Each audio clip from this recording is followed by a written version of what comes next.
سنتے ہیں اردو میں خصوصی اپڈیٹ۔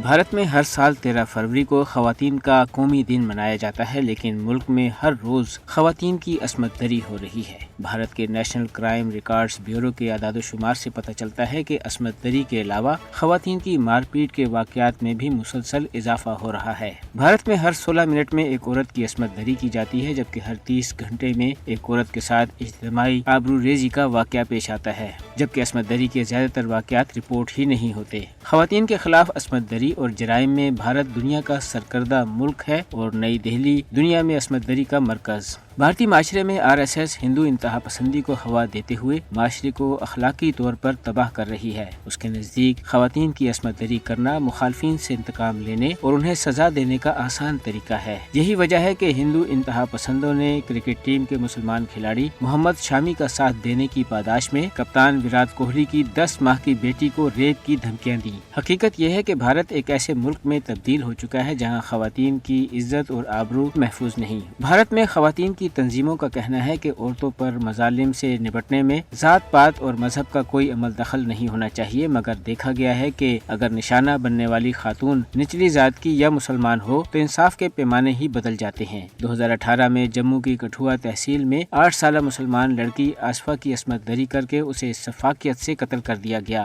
لڑکی چونکہ مسلمان تھی، اس لیے مقامی ہندوؤں اور ان کے قائدین نے مجرموں کو بچانے کے لیے باضابطہ جلوس نکالے۔ بعد میں عدالت نے مجرموں کو بری بھی کر دیا۔